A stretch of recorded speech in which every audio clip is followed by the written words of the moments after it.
had a lot of instances where people would convince me to do things which I didn't understand were bad, and I would not understand why I was in trouble. I kind of started to feel a lot more like an alien, like I wasn't on everybody's wavelength. A lot of the ways that people would bully me particularly was indirect, kind of in your face, but not easily characterizable as bullying. Yeah.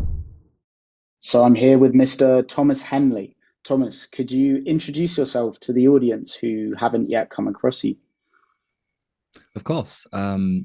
Well, my name is Thomas Henley, and I'm an autism advocate, typically creating a lot of videos over on YouTube, doing a bit of streaming, as well as holding quite a significant sort of space within the podcasting community of, I would describe, of autistic lived experience. I used to be a Commonwealth Gold sort of medalist in Taekwondo, so as an athlete when I was younger. I've worked in special needs schools, as well as working for sort of a social inclusion charity, which I'm sort of quite tightly knit with. But I do a lot of public speaking, talks, presentations, mostly to try and help people who aren't autistic to understand the autistic experience. I do have a personal sort of fascination, just like an autism researcher would have a fascination with autistic people. I do find neurotypical individuals or holistic individuals particularly interesting.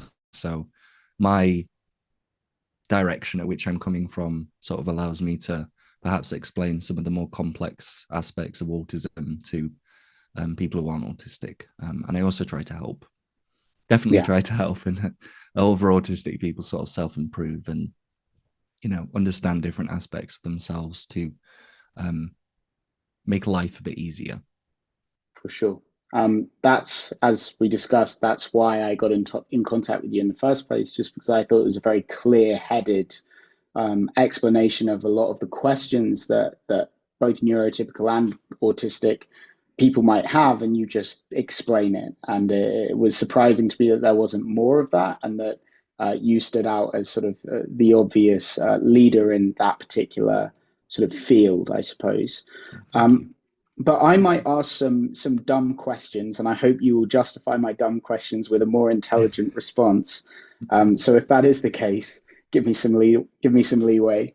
The Oh, first no, question no, I'd of course. yeah, I have, I definitely have like a sort of a policy around, you know, questions. I mean, you come into a conversation from lots of different angles. It's sometimes very difficult to, um, you know, you don't perhaps have like the body of knowledge available to understand sort of like the social, political kind of ramifications of certain yeah, things, and so, um, you know, I don't think there's any real sort of wrong questions that you could ask cool, me, and you know, so great, go for okay. it. So so the first thing is, when did you find out? Like, when did you actually get your diagnoses? So I actually got my diagnosis at the age of 10, which, um, relatively compared to people who would say that they're light diagnosed, like in their 20s, 30s, is quite young. Um, in terms of sort of the diagnosis that people can kind of catch you, it's somewhat between like the ages of three upwards kind of area. So it's a medium, Yeah, it's a medium sort of age diagnosis, but I didn't really understand autism as much other than social and sensory difficulties and perhaps emotional difficulties, up until the age of about 18, 19, when I started to share my experiences online about being autistic and listening to other people talk about their experiences. And it definitely opened my eyes to the complexity of it, and sort of, you know, whether it be sort of the scientific, the psychological complexity, but also like the social kind of political world of it and such. So um, I definitely had, you know, a good experience. My mom is was, you know, a send leader for a large part of England, and so she has a natural gift in understanding different kids, different children.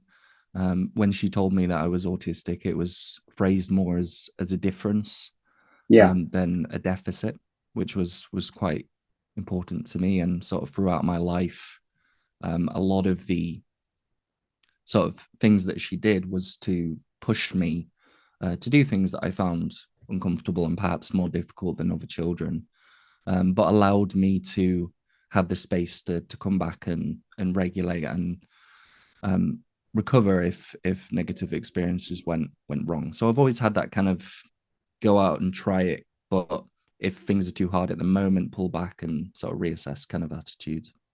Yeah, I guess you are very fortunate there because I imagine knowing about human psychology that for a lot of kids in your position, their parents were either less informed or there was some sort of ego reaction to the idea that their child has any sort of diagnosis. So do you feel, in a sense, like fortunate that you had that support system from the get-go and that understanding? Yeah, and I feel fortunate daily for having the parents that I do, and I know that it's not sort of typical of most individuals growing Mm, up. As you said, there's a lot of, I don't know if the right word is grievances, but a lot of hesitation to label your child with something that the rest of society sees as sort of an inherent deficit in a lot of ways. I understand that perspective. I can imagine that it's pretty um, frightening both for yourself having to navigate sort of parenting in a very atypical fashion, but also um, the sort of potential ramifications of like employment and life success and feeling happy and such. There's a lot of really concerning statistics out there, which definitely plays into sort of people's heavy sort of stigmatization, I guess, of being autistic, I guess. yeah. Well, we can definitely get onto that and go into some of those statistics because I think that will be interesting. But maybe before we do, it's a sort of two-part question. But firstly, what were in your case the triggers for for you or your mum to seek a diagnosis for you? Because I know that everybody is affected slightly differently. For some people, it's much more about the sensory stimulus, loud noises, bright lights, and for others it's much more obvious on a social level, Sure. lack of interaction with other kids and peers. But in your case, firstly, what were your specific signs that there might be something there? And secondly, how have those affected your social life since then? For example, what sort of ramifications did those triggers have on your social life? Yeah. Well, I mean, obviously, I can talk sort of extensively about like the signs that I showed in childhood. In adulthood, it tends to be a lot more difficult to characterize, a little bit sort of more nuanced in the way that the difficulties can present. Um, the things that happens, the things that my mom and my parents kind of picked up on when I was a child were typically things around struggling with the sensory environment, like Mm, noises from people, large groups, like at family gatherings. I also did a lot of this, what is deemed as kind of stimming, which is yeah. these repetitive uh, behaviors, motions. You might see it typically seen as like rocking. That seems to be the most understood example, as well as other things. I mean, that was something that I did a lot. So I used to spin around in a circle while my parents were watching TV, as sort of a self regulation. Um, so that was something, and also I'm not particularly all like the most typical example of an autistic person because I was heavily sort of very very very social and emotional. Um, all throughout my life, I've very much enjoyed the company of others to a certain extent. But some of the difficulties that I had was understanding the um, social kind of indirect nature of communicating with other people. So I had a lot of instances where people would convince me to do things which weren't particularly good in Right. the eyes of perhaps like teachers. You know, they would Yeah. tell me to do things which I didn't understand were bad, and I would do them, and I would not understand why I was in trouble, perhaps for that. So um, I did get in a lot of trouble because of that, but it was only due to other children, really, you know, and it was Interesting. that was a really really big thing. I mean, obviously, meltdowns tended to have quite a few of those when I was becoming particularly overwhelmed, which was also something that I would say is um, definite pointer towards autism. Um, you know, kind of looking a bit further, because I'm kind of speaking about that kind of elementary sort of primary school age. Yeah. You know, when I got into secondary school, I knew that I was autistic. It wasn't something that I generally told people, um, but it was definitely something that sort of impacted my experience. So secondary school, apologies, It's all right. secondary school was very, very like relatively much more noisy, chaotic. You obviously have a large degree of different age groups sort of within the school. And so the sensory experiences were definitely a lot more heightened there. Um, and also the social differences as well. I kind of describe it as, you know, one day, one sort of summer holiday, the rest of my year group kind of went away and developed these very sort of complex social things that were implemented, but I didn't know about them. And these are kind of these innate sort of social skills that tend to develop with age. These kind of very, very sort of indirect social skills and such. And so a lot of people, I kind of started to feel a lot more like an alien, like I wasn't really on everybody's wavelength. Like I couldn't really understand the way that the why people did certain things, why people talked to each other in certain ways, and the kind of conclusions that they made from certain interactions. And so I turned from quite a very bubbly kind of personality into a very um, how do you say isolated person who didn't really speak. I didn't really try very much to um, meld myself into certain groups because I didn't really understand it. So I just tended to be very, very quiet and Yeah. be somewhat of a wallflower for the Yeah. majority of my experiences. And it resulted in a lot of uh, bullying and harassment at multiple stages during my time at school or multiple stages during the day, which eventually um, led me to develop anxiety disorder and consequently quite severe depressive disorders, which still to this day sort of impacts my overall life quality. Um, Yeah. so there's the negative things, of course. Yeah. There's a they're couple of pretty largely negative things, granted. yeah. I mean, it's I guess it's really obvious with some people. And again, this might be my first dumb comment. Again, I apologize if it's not. But I think one of the interesting things about you is knowing that you are autistic, right? I can sort of, I can see, right? I can see what I Mm. can see. But I think one of the interesting things about you is that you probably don't meet any of the typical like iterations or expectations that people would have of an autistic person. And again, that's kind of why it Yeah, was interesting for me to know what were your specific um, uh, I guess, sensitivities and also the stims. Because I remember my first autistic client when I started working, it was names of the girls that I was seeing. Because we became quite close friends, I ended up living with him and working with him.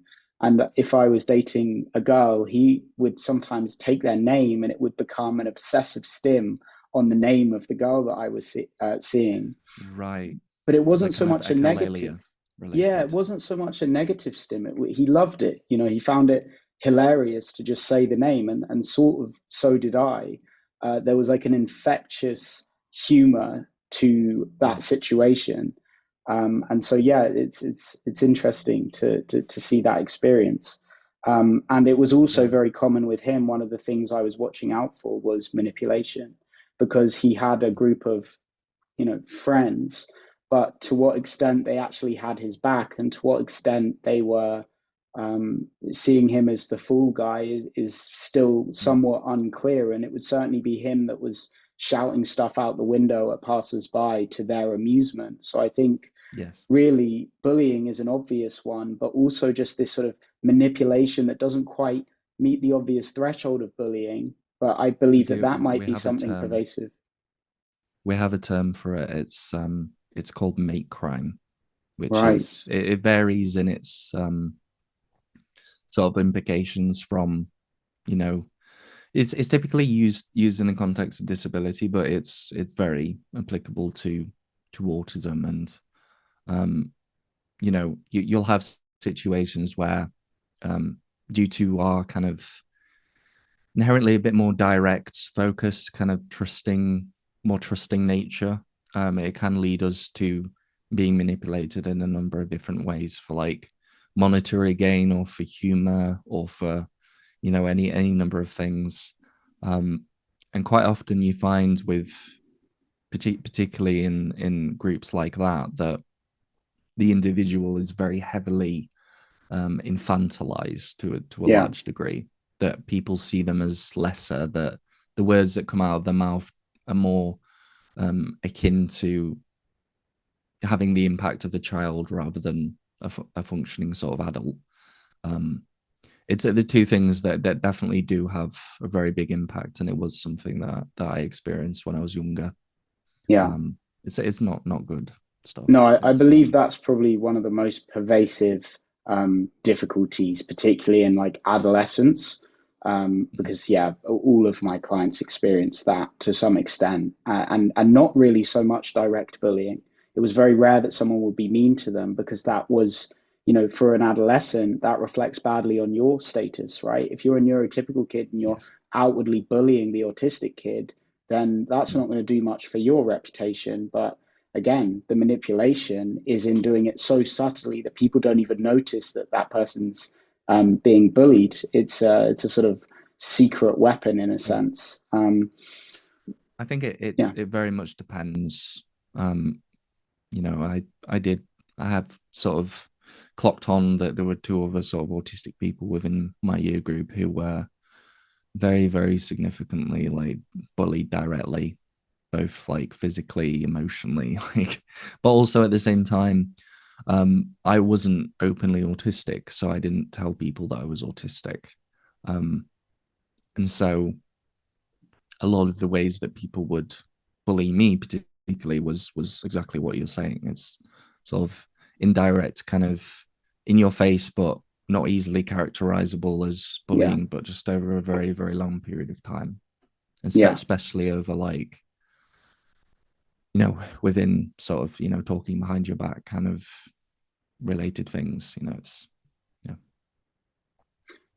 My experience with the teaching side was at a very interesting time, because it was, kids who are coming in, turning 18, 19, 20. And obviously, testosterone's running high. The rest of their peers are going out to bars and clubs and having these, as you say, complex modes of communication, flirting, Mm. indirect communication.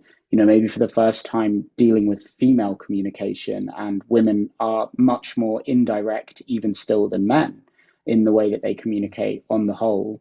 And so for me, it was amazing to see the complexity of the communication versus the sometimes real inability to interpret and translate, particularly female communication for an autistic male. What was your experience around that age? We've seen a bit about your elementary experience and then your secondary school. How was it at the sort of 18, 19, the age where you start really dating and meeting girls and things like that? How did you deal with that? um I mean, for the majority of kind of my adolescent dating experience was mostly kind of focused around, um, I mean, I was very sort of academically gifted, and I pretty much spent most of my free time training, competing and such, and going to the gym in the nights and such. Um, so I think a lot of the ways that I guess managed to find people to date was more of a, I guess, a side effect of me like developing like a good physique and Mm, and such. And so it wasn't particularly difficult. And I had my first girlfriend when I was 14 for about 3 or 4 years. Sort of ever since I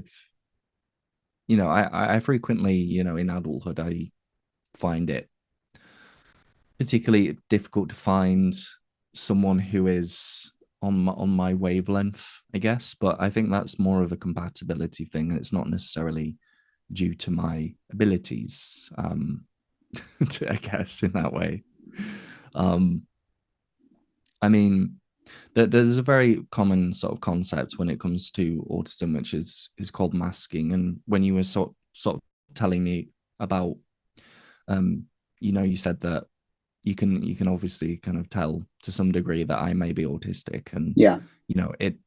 I imagine that's because you've been around autistic yeah, people, so you understand like the subtle kind of differences and such. But I as a person, um, consider myself to be like almost completely unmasked in a lot of ways, meaning that I don't um, try to hide any of my autistic traits that I have, which is something that I used to do a lot when I was younger, mm, and perhaps at university even. Um, and it covers the whole concept of masking. It covers lots of things, and it's a lot to do with that kind of indirect kind of social behavior, yeah, things like making eye contact, things like changing the way that you speak based on you know uh, what people perceive as abnormal sort of ways of speaking or expressing or whatever.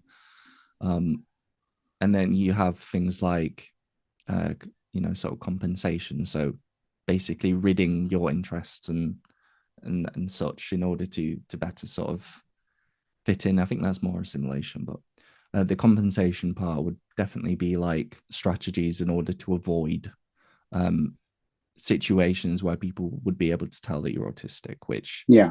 could be like in the context of dating, avoiding other people as well.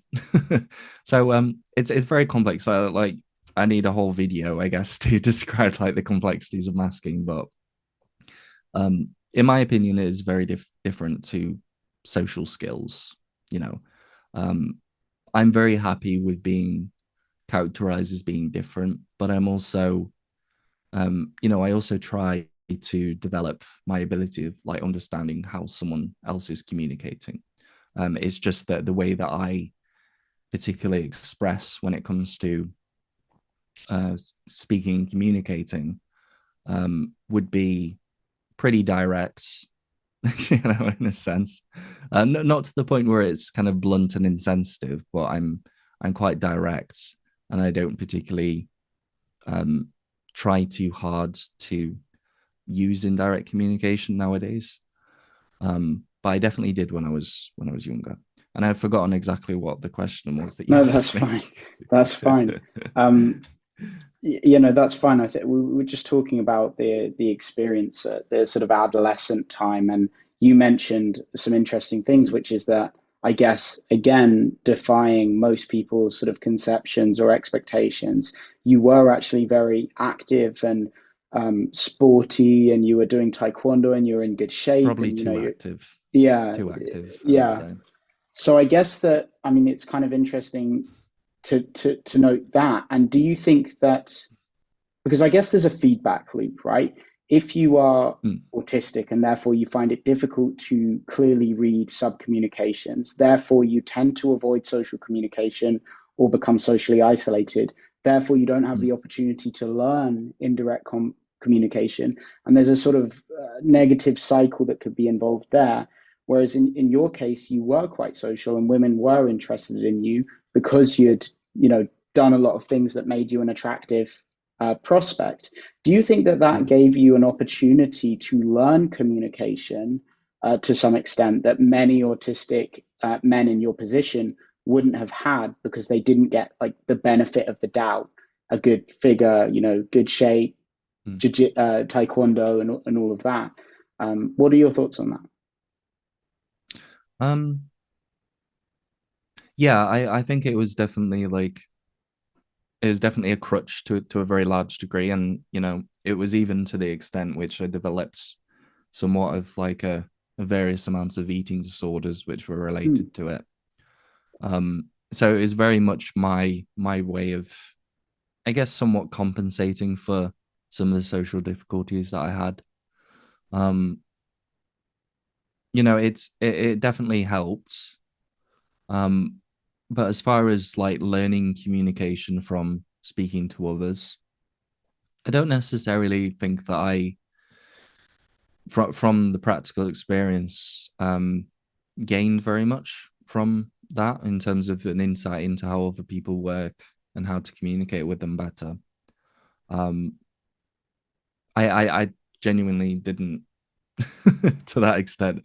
It was only when I started to understand the ways that I was different, um, and the ways that other people worked, both from sort of mainstream sort of psychological literature, and also psychological literature around autism and listening to other people, that I managed to somewhat isolate particular areas of difference that I might have, which um, may interplay into like my success with women, perhaps. You know, um, right. that was probably the most impactful. So when I was at university, um, it's a very different experience, and it was very sort of my first year.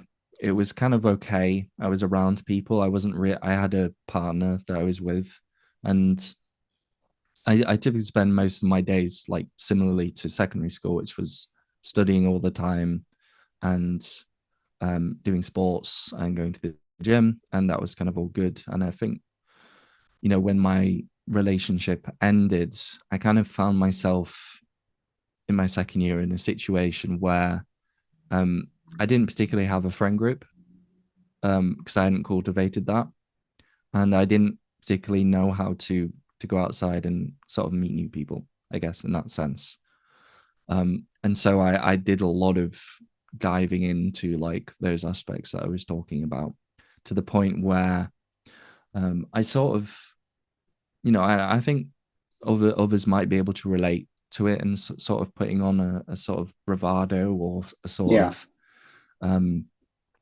the kind of fake it till you make it kind of attitude to sort of dating, which did work um yeah, to a certain extent. But it also led me into this kind of concept of masking, because I didn't really mask when I was in school either, because I was just very quiet. But I masked very, very heavily for like quite a few years during that time. And it caused um, a lot of issues for me in terms of not feeling genuinely connected to the people that I was talking to. Um, I didn't particularly feel like what people saw on the outside and what I saw expressed was me. Um, and so it sort of brought a lot of these existential kind of feelings about who I was as a person, which definitely had like a really marked impact on my overall mental health for quite a few years. Um, so in one side, I did learn all of these things, and I learned how to appear normal, I guess, in a very non-politically correct term, or perhaps not autistic would be um, sort of the word for it. Um, and but it did show to help me in some ways, but it definitely overall wasn't a good thing for me in a right. lot of ways as well. It's interesting because I think what you've just said speaks to so many neurotypical men's experience. I Mm, know, of course, it's very different it's different for everyone, but obviously there is a differentiation between masking of an autistic person. But it's just interesting that that term has popped up specifically with autism, and yet the vast majority of 18, 19, 20-year-old men are masking to some extent already, right? For worse, but also I think possibly sometimes to some extent for better. I mean, when I look back to my experience, I definitely we can't. Well, let's not call it masking because that will get confusing. But I definitely put on. No, it's definitely it's an old. I've kind of Yes, yeah, got pulled up on this before for saying like everybody masks. yeah, yeah, yeah, I mean, it technically like the actual action of doing it is, but people associate it more with like autism. So for it's sure, for yeah. sure. But I think so many men do that and maybe just don't have the vocabulary or the insight to think, is this good or bad for me? So I think it's something interesting that you sort of can reflect on that and see that that's what you were doing and unpack your own experience. But one thing I wanted to go back to when you were talking about it is you said that you sort of unpacked maybe some of the literature when you started sharing your experience of autism. You started looking at maybe some of the science and some of the actual advice and help that was being offered and unpacking that. When I was working, I worked with the UCLA Peers Program, and that was sort of my teaching guide and the resource that I used. And there was one Mm. book that really stood out called The Science of Making Friends. I've forgotten the name of the author, but I remember reading that book and learning so much about human communication through it, right? How to Mm. actually start a conversation. The advice in that book was still the best advice I could give, even to a neurotypical person, because it literally told you how you could start a conversation with a group of people. So I guess Yes. the question that I want to ask is, you said that you got the most education, or you actually learned the most when you started, I think, looking at some of the literature and some of the actual science and the guides. Do you think that other autistic people would be able to have the same growth that you had during that period, except that they don't have access to those materials or they don't know where or how to find them?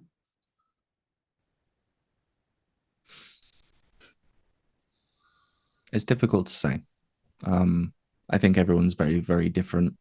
For me personally, I've always, struggled a lot with like self-esteem and, things of that nature, just through my sort of negative experiences with people in life. Um, and I'd say that perhaps for someone who doesn't sort of, maybe if they don't have the sort of the mental health difficulties that I've had that and such, that they could learn to sort of socialize better and um, navigate the dating world a bit better. But I think probably for the majority of people, it would be quite difficult without some form of like educational content around it to really understand how to go about it or what to do. Mhm. Um, you know, it's it's a difficult question. Yeah, I no, think it's I very understand. dependent on the person. Yeah. Yeah. Um, did you have problems recognizing facial expressions? And I asked the question because one of the things that I was teaching is, when my client would say something that was socially out of line, or create an awkward situation, what I would do when I was teaching is go back and find online an image of a woman who made an expression of sort of shock or awkwardness, and I would say, does he recognize that this face in the previous interaction? And then we would sort of decode what that facial expression translated Mm. to in terms of real world outcomes, like social isolation or ostracization, and things like this. And I wonder, did you have that specific difficulty with recognizing, the facial expressions that might indicate discomfort or other emotion in your peers? Um, I did actually have quite a difficulty with it when I was younger. Um, I mean, there's a few concepts that I could touch on, which probably um, very applicable to what you're talking about. There is what's called you might have heard of the myth that like autistic people struggle with empathy or they don't have empathy. Have you? Yeah, it's a pretty common one Yeah. that people have, but there has been some research about why that sort of stereotype exists. And there's sort of two types of empathy that this researcher called Professor Simon Baron Cohen, and he's like the sort of head of research at University of Cambridge in the UK.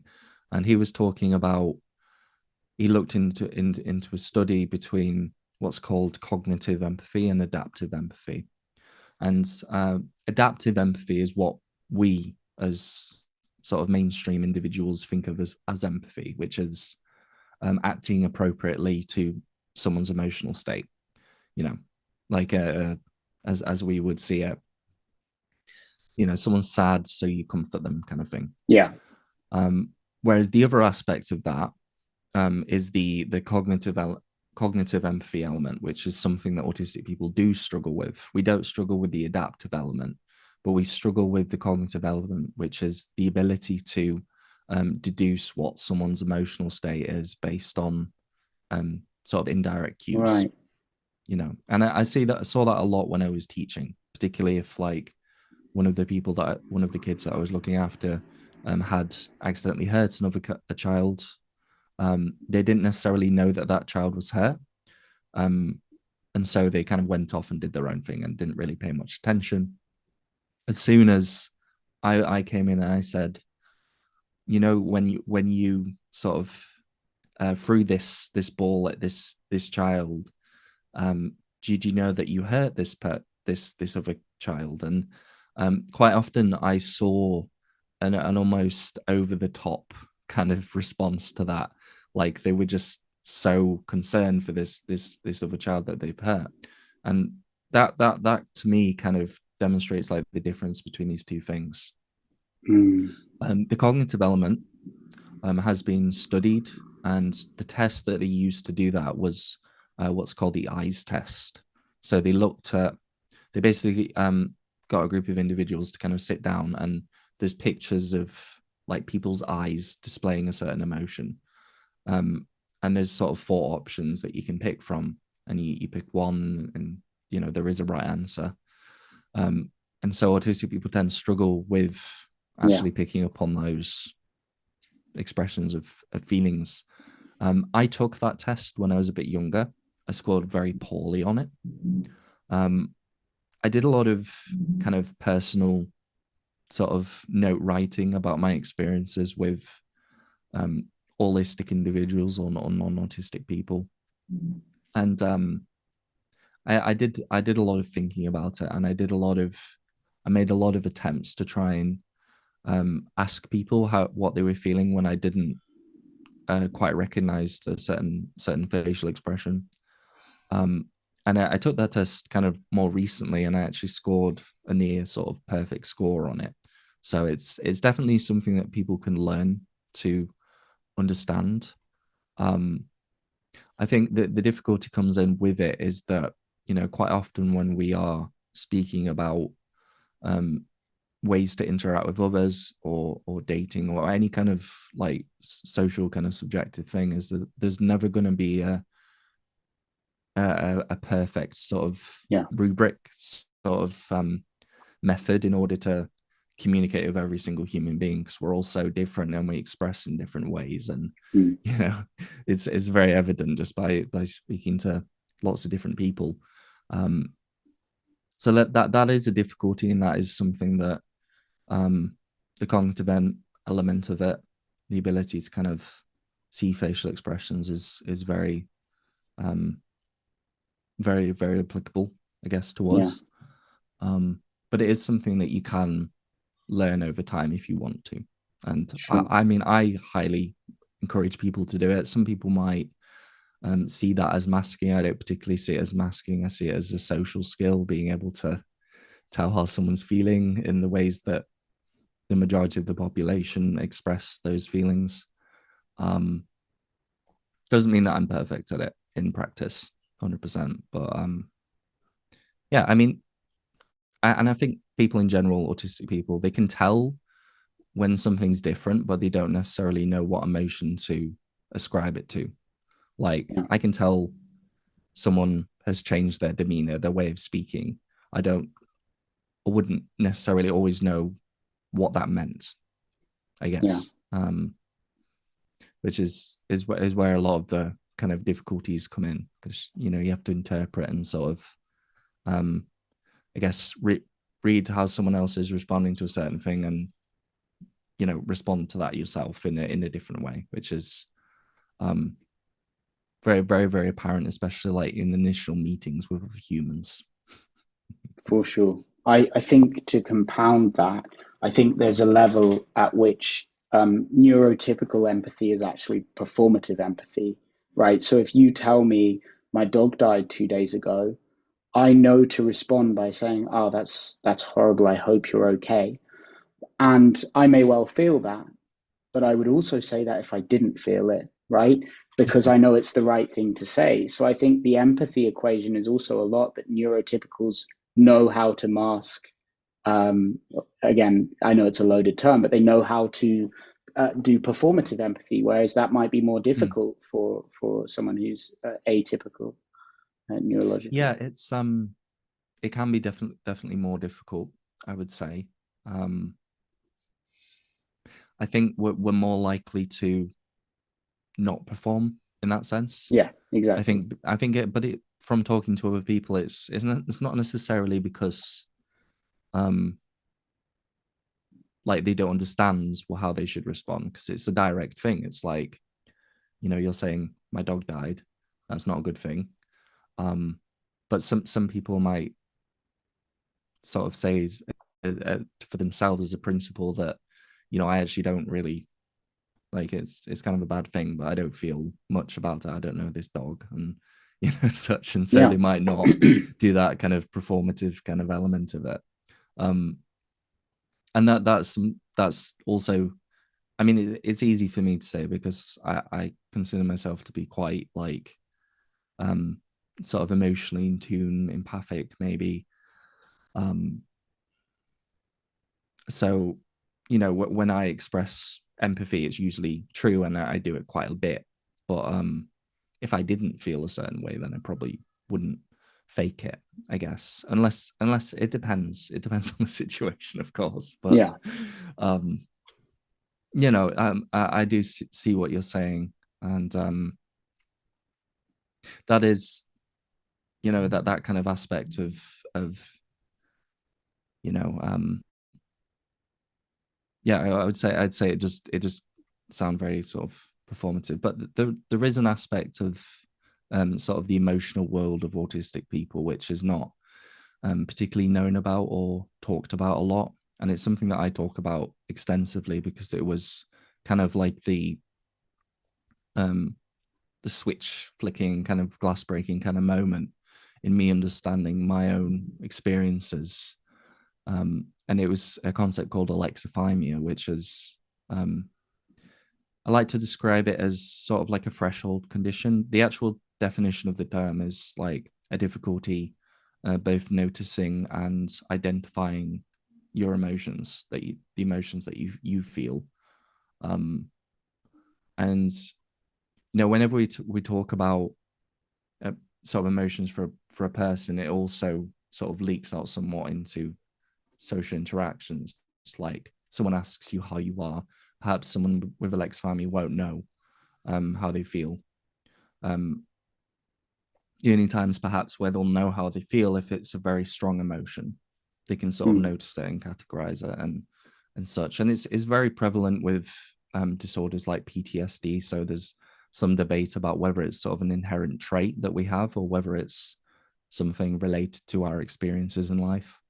Um, I'm not too sure about that one, but it is definitely very prevalent in a lot of autistic people, and it can make it difficult for us to, um, like when you make a sort of, well, it's hard to explain. Like there's kind of a sort of a feedback loop between your outward expression and the things that you feel, Yeah. um, like ways that you feel for many people would impact the way that they look, like Yeah. their facial expressions and their body language.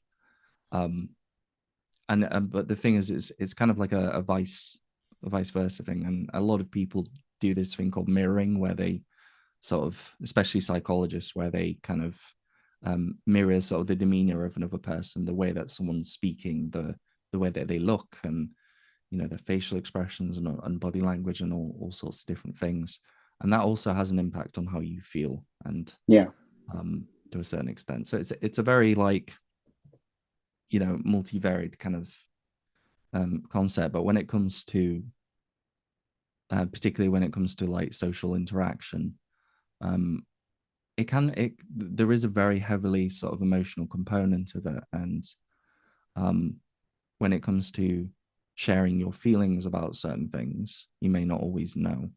And a lot of communication, in my experience, has been almost primarily about how people feel about certain things. Mm. you know, Not necessarily the facts or concepts or ideas or thoughts or things of that nature. Um, Yeah. so it's one of the reasons why I can sometimes find it quite hard to um, sort of be on perhaps a little bit of a different wavelength to the people that I'm speaking to, I guess. Yeah. That makes a lot of sense. Do you I hope think, so. yeah, no, that makes it, well, that makes a lot of sense to me.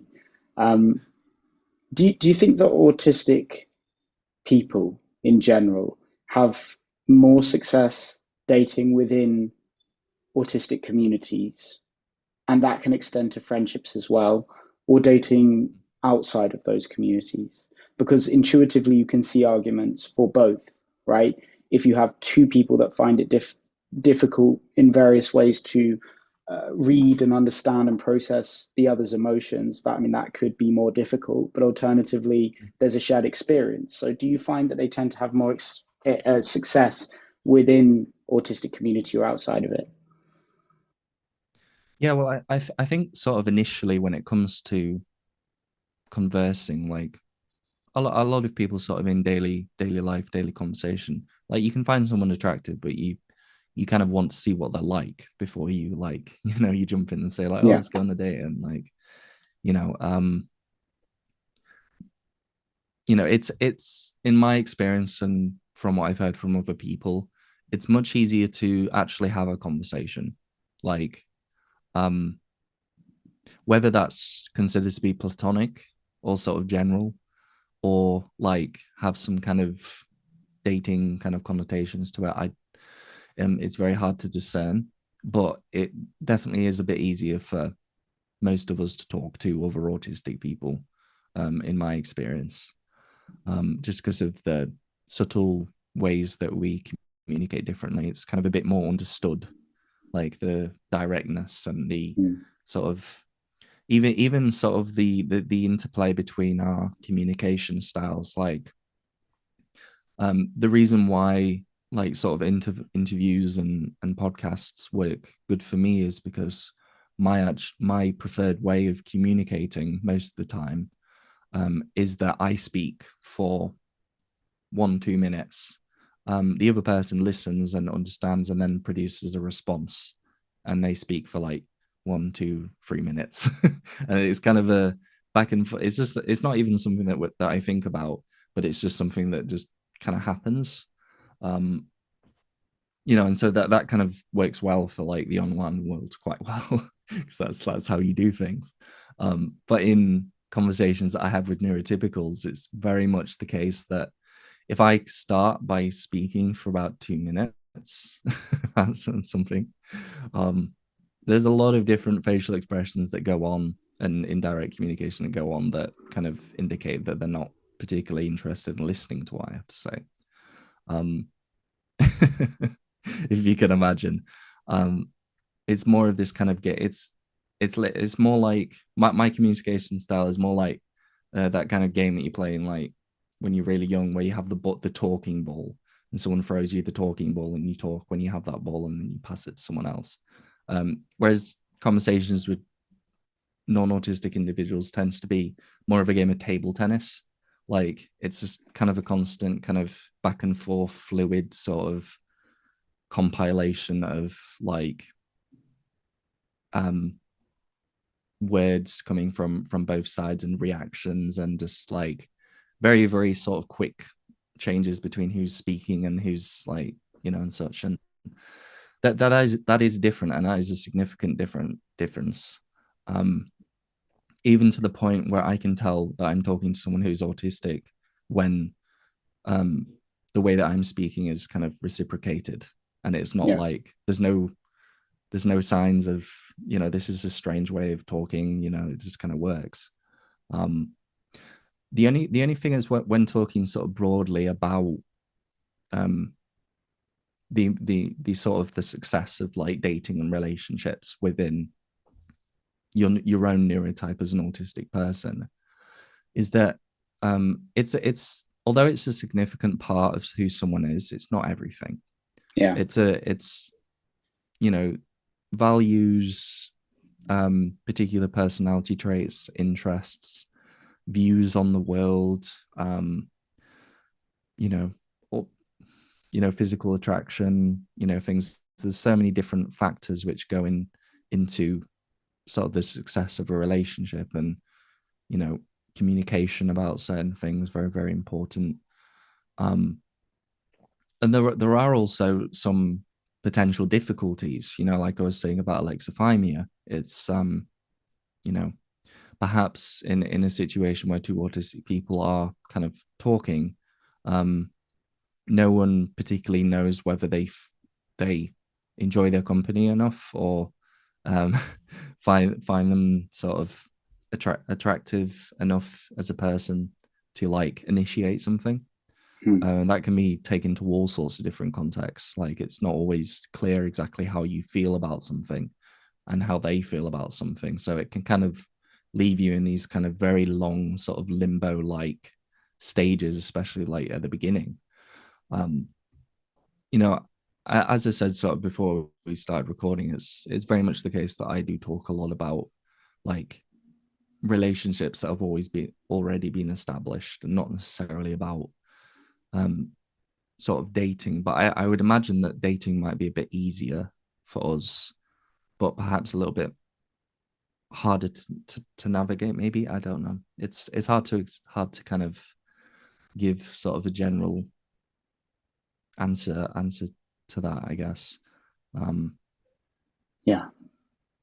I mean, the person, the other autistic person is probably more likely to um, be curious about someone with a different sort of someone with differences to them, and vice versa. So it might sort of have that sense of curiosity about each other, and not necessarily those kind of thin slice judgments that a lot of people make. Sort of give people time to grow on you and see if you like them, rather than making immediate kind of assessment of who that person is. Um, that can, obviously be a very good thing. Um, for us when we struggle with those kind of initial meets and the body language and the facial expressions and such that people do take into account when thinking about who we are. um, so there's definitely a lot of different factors that are involved, some which are related to perhaps having somewhat of a shared experience with things and a bit more of an easy time when it comes to communication styles, but also potential difficulties when it comes to like long-term sort of relationships, and sort of progressing things on, I suppose. Yeah. Again, makes a lot of sense. Okay, Um, good. I, I don't need to keep reminding you. It's all made sense so far. No, Um, no, I appreciate the feedback. Sometimes when I'm sure. off on a little bit of a, what do you say, like an autistic monologue, sometimes my voice detaches from my brain sometimes, and I don't really have agency of like, you know what I mean? It's I it's know a what you very mean. weird experience. I get it. Um, I I mean, I don't. We will close off in a second because I want to be aware of your Sure. time and everything else. But my experience has been when I get a lot of consultations with different individuals, and many of those are autistic. And I sometimes work with them when I'm very certain that I can help and that I feel qualified to help them, right? And in certain Sure. cases, that is just a judgment. And in many cases, I basically say, I don't think I'm qualified to deal with this case, and I try and find a resource or an individual Mm, that I think might be better able to work with them than I am. So that leads me to another thing that we discussed before we started recording, which is the resources or lack of resources that are actually available for autistic, I'm going to say autistic men and women rather than adolescents now. I guess it's a two-part question. Is there a shortage of good quality resources? Why is there if there is, why is there a shortage? And what is the solution to that? If you have any ideas, again, it's very, very broad, but do your best with that. mm. I mean, but before sort of speaking on sort of the resources, I mean, it's very obvious. Like just going on YouTube, it's very difficult to find some um advice, I guess. Like really any kind of solid advice apart, other than sort of the mainstream notions of be yourself and um the right person will come along and that those kind of like pieces of advice. Um be confident, there really isn't very much out there. I don't particularly know why. Actually, it doesn't strike me as like I don't understand why there hasn't been more stuff around it. Um, I think maybe there's just a lot of autistic people who just don't feel they can talk on it. I guess like they don't feel like they have the kind of the expertise or they don't have the interest. Um, they might just find a lot of interest in speaking about like concepts related to like the self and helping people with themselves and not necessarily with other people. I also think there's a very, whenever you talk about sort of other people in relation to you and whenever you talk about social skills, um there's sometimes a bit of a thin line which varies in its placement in a lot of people's heads about what is considered to be harmful masking or um, additive important social skills that'll help improve their life and not necessarily like deteriorate their sense of self and make them stressed or upset. So I think those are probably like the factors that I can think about on the top of my head to why there isn't a lot of stuff around it. I have seen a lot of personal accounts and experiences with it. But yeah, of course, not really much when it comes to advice, I guess. Um, I would like to highlight, you know, there's I mean the numbers and the percentages is not specifically like tied down to one particular study. Um, but a lot of people within sort of the community and perhaps even some sort of psychologists and scientists do think that there is still a large proportion of people out there who are undiagnosed. Um, and I imagine that someone who's kind of goes into dating a lot, you've heard of like pickup artistry at all. Yes. Yeah. Something that has gone around and the ideas behind this kind of thing is kind of a step-by-step method in order to pick up women to um go to the club and find someone to hook up with or someone to get their number or something like that. It's very kind of step by step method that doesn't require much. There's not much deviation in the way that you apply it in a lot of people's sort of experience. And I think this kind of analytical way of approaching dating, um, the types of individuals that I think might gravitate towards that would be those who obviously like have some form of like social anxiety to some degree or insecurity, maybe not enough experience, um, but perhaps also autistic people who struggle kind of with the sort of, you know, trying to accuse sort of practical experience in order to do better in those Yeah, circumstances. Um, so I think that there's definitely, I think in my in my brain, I mean, it's obviously a reach and it's personal opinion, but I think there's probably a lot of undiagnosed autistic people who kind of might be sort of within those communities. I'm not saying that everybody is, but I think that there definitely is kind of some crossovers in my brain about, you know, it kind of makes sense to me when I've looked into it. As you know, I obviously don't always agree with everything, but um it makes sense, that kind of analytical approach to something that is very social and very complex and very subjective and very person dependent. You know, it makes sense to me.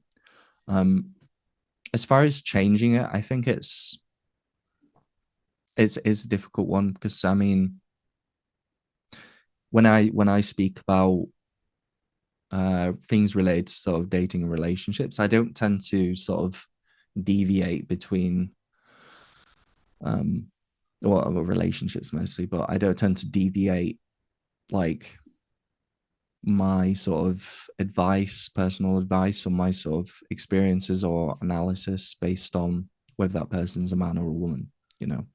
So I don't always have that um sort of separation, I guess. I think I don't know. I don't think there's any particular reason why people don't. I just don't think that it's something that has struck a lot of creators as something that they want to, I guess, follow up and make content around. I guess I don't know. yeah.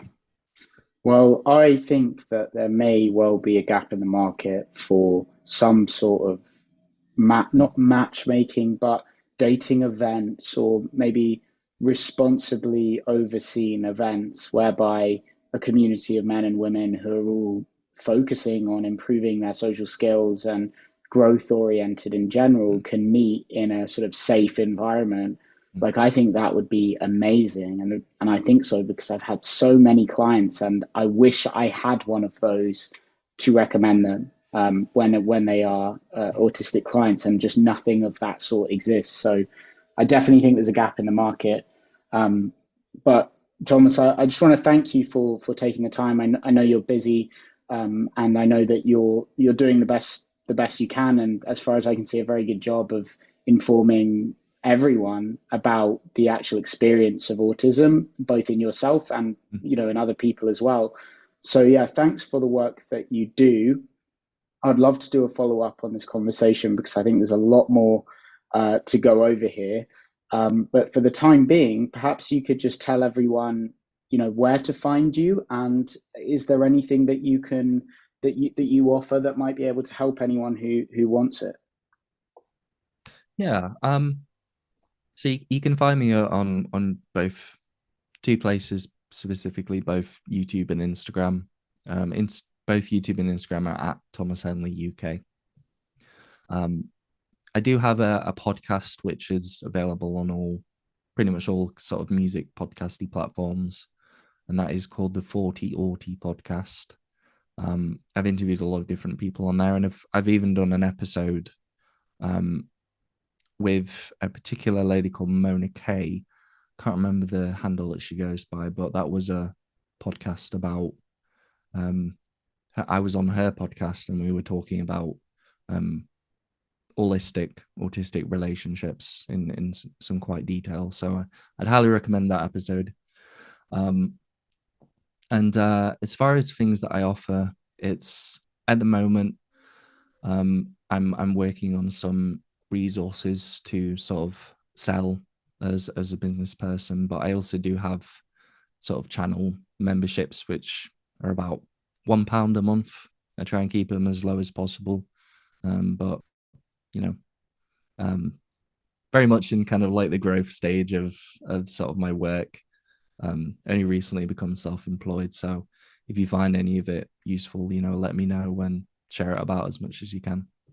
Yeah, and if anyone from my audience wanted to reach out to you to get on the phone and discuss anything, do you offer consultations or mentoring services or anything of that sort? Hmm. I don't offer anything that could be considered to be like sort of like professional, I guess, in a Yeah, sense. I was thinking about doing some kind of like mentoring or something related to like how do you say coaching, but yeah, I decided against it because I wanted to focus on like content creation stuff. It was a bit too much. um but I do have a service called Talk to Thomas, which is basically like um you can talk to me or ask me anything about autism, my experience, or ask me my opinion or something of that nature. But it's all very sort of casual. okay, But yeah, I do cool, I do have that, and you can find that on um the link tree that I have, which is like on pretty much all of the stuff that I produce.